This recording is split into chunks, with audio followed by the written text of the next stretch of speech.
താജ്മഹൽ പോകുന്നവരുടെ ശ്രദ്ധയ്ക്ക് നിങ്ങൾ ട്രെയിൻ മാർഗ്ഗമാണ് പോകുന്നതെന്നുണ്ടെങ്കിൽ 200 വരും.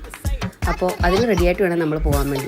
ഈ കാണുന്ന പോലെ കുറേ ആൾക്കാർ അവിടെ ചെന്ന് കഴിഞ്ഞപ്പോഴത്തേക്കും നമ്മളെ വട്ടം ഇട്ട് പിടിച്ചു കേട്ടോ. നമ്മുടെ പുറകെ വരുമായിരുന്നു. 50 രൂപ ഈ വണ്ടി കയറ്, 60 രൂപ ഈ വണ്ടി കയറ് എന്ന് പറഞ്ഞ് ലേലം വിളിയായിരുന്നു. അങ്ങനെ ഒരു ചേട്ടൻ്റെ വണ്ടിയിൽ നമ്മൾ പൈസയൊക്കെ പറഞ്ഞ് ബാർഗെയിൻ ചെയ്ത് കയറി. പിന്നെ നമ്മൾ റൂമൊക്കെ ഓൾറെഡി ബുക്ക് ചെയ്തിട്ടുണ്ടായിരുന്നു. അവിടെ ഒരു 2-in-1 ബെനിഫിറ്റും കൂടെ ആയിരുന്നു കേട്ടോ. നമുക്ക് നേരത്തെ അറിയായിരുന്നു. എന്നാലും നമ്മളുടെ റൂമിൻ്റെ റൂഫ് ടോപ്പ് കയറി കഴിഞ്ഞാൽ താജ് വ്യൂ പോയിൻറ്റും കൂടെ ആയിരുന്നു.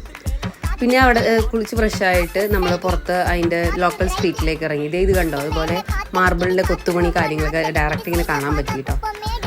പിന്നെ ഈ കാണുന്നതാണ് താജിൻ്റെ സറൗണ്ടിങ്സ് ഉള്ള ഏരിയാസാണിത്. അവിടെ പോയി കഴിഞ്ഞാൽ നിങ്ങൾ ഉറപ്പായിട്ടും ജൂട്ടീസ്, കോലാപ്പൂരി, ചിക്കൻ കാരി, കുർത്തീസ് അങ്ങനെയുള്ള സാധനങ്ങളൊക്കെ പ്യുവറായിട്ട് നമുക്ക് വാങ്ങിക്കാൻ പറ്റും കേട്ടോ. കുറച്ച് സമയം എടുത്ത് കഴിഞ്ഞ് തപ്പിക്കഴിഞ്ഞാൽ കുറേ സാധനങ്ങൾ നമുക്ക് നല്ല പ്യുവറായിട്ടുള്ള സാധനങ്ങൾ ബാർഗെയിൻ ചെയ്യണം കേട്ടോ. നന്നായിട്ട് ബാർഗെയിൻ ചെയ്യണം.